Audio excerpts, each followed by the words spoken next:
Bagaimana saya dapat mengampuni orang yang bersalah kepada saya?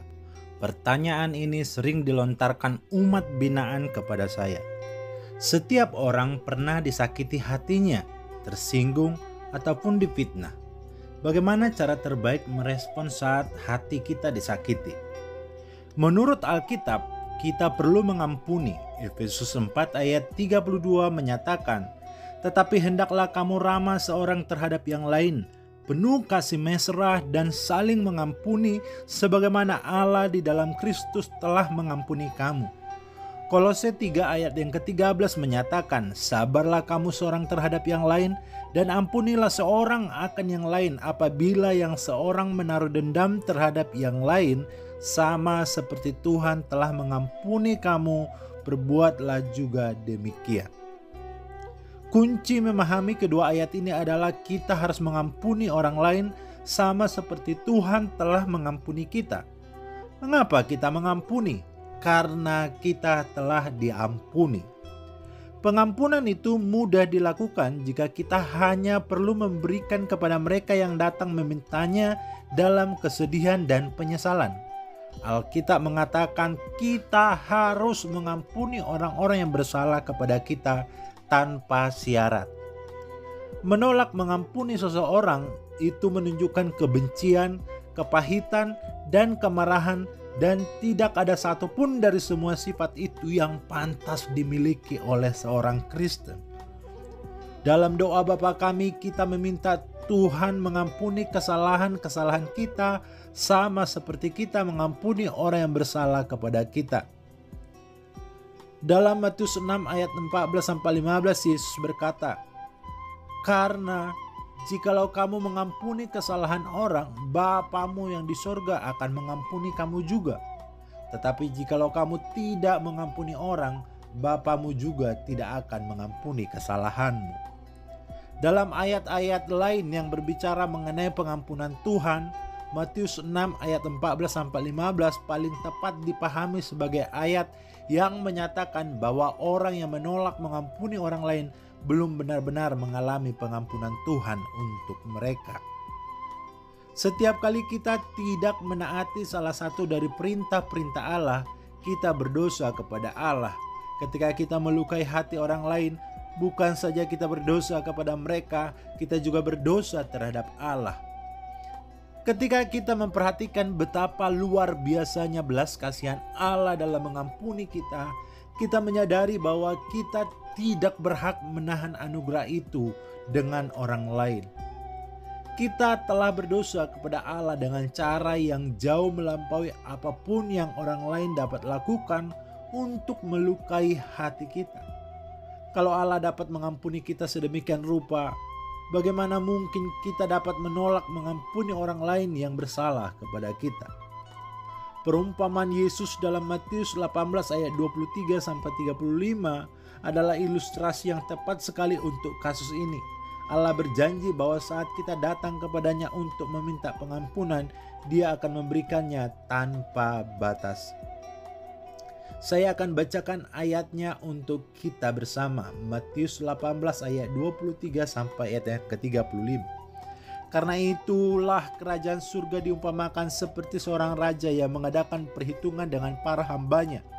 Ketika ia mulai mengadakan perhitungan, orang yang berutang sebesar 10.000 talenta dibawa kepadanya. Karena ia itu tidak mampu membayar, tuannya memerintahkan supaya ia dijual beserta istri dan anak-anaknya, juga semua yang ia miliki, dan dengan itu pembayaran dilakukan. Maka hamba itu tersungkur dan menyembah tuannya, katanya, 'Bersabarlah kepadaku dan aku akan membayar semuanya kepadamu.' Kemudian tuan dari hamba itu berbelas kasihan dan membebaskannya dan memberi ampunan atas utangnya itu. Akan tetapi ketika hamba itu keluar dan bertemu dengan hamba lain yang berutang 100 dinar kepadanya, ia menangkap serta mencekik hamba itu dan berkata, 'Bayar kembali uang yang kamu pinjam dariku.' Maka hamba yang berutang itu bersujud dan memohon kepadanya, katanya, 'Bersabarlah kepadaku dan aku akan membayar semuanya kepadamu.'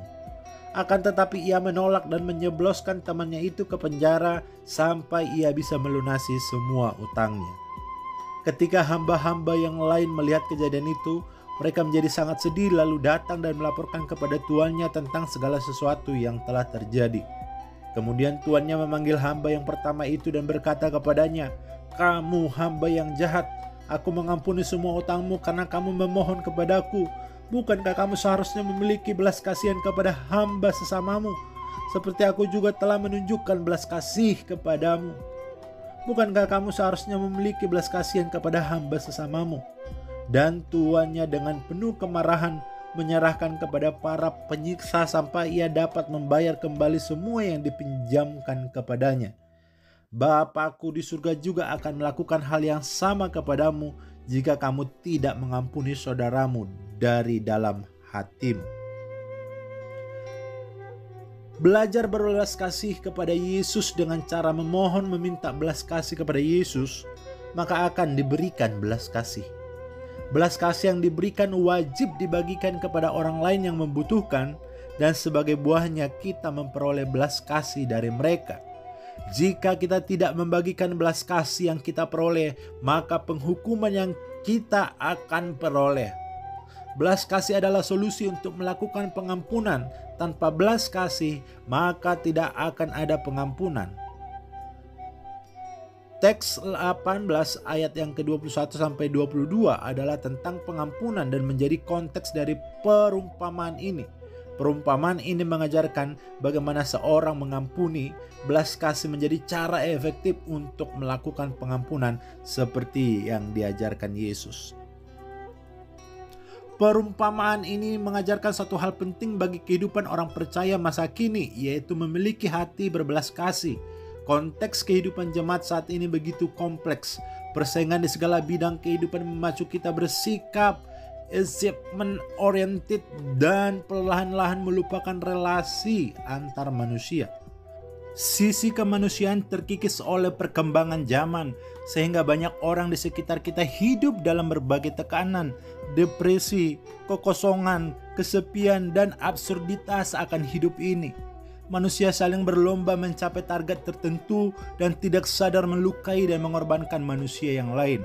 Manusia sekarang tidak atau kurang mengalami kehangatan relasi antara personal manusia itu sendiri. Di tengah kekompleksan kehidupan hari ini, saya mengajak kita bersama-sama memikirkan tentang pengampunan. Pengampunan adalah perbaikan relasi antar manusia yang retak dan hancur. Tanpa pengampunan, maka tidak ada humanitas yang bisa berkembang karena berhenti pada konflik. Pengampunan mengajarkan kita menerapkan belas kasihan. Adakah belas kasihan di tengah kehidupan ini? Umat Allah diajak oleh Tuhan Yesus untuk memberikan belas kasihan kepada mereka yang membutuhkan. Memberikan belas kasihan bukan hanya merasa kasihan kepada mereka yang membutuhkan, namun lebih jauh lagi adalah mengampuni. Tanpa belas kasihan, tidak mungkin ada pengampunan yang diberikan. Belas kasihan menjadi sebuah kebutuhan sekarang ini. Ketika kita hendak menjadi terang dan garam di dunia ini, maka belas kasihan menjadi semacam sumbu dan perasa yang mewarnai relasi antar manusia. Manusia mendapatkan kehangatan terang dan perasa yang tidak hambar di dalam kehidupan kita ini. Belas kasihan memberikan secercah harapan kepada manusia untuk hidup lebih manusiawi lagi. Mari kita saling mengampuni. Pengampunan yang sudah kita terima dari Tuhan, kita salurkan juga kepada orang lain dengan memberikan pengampunan. Terima kasih, Tuhan memberkati. Shalom.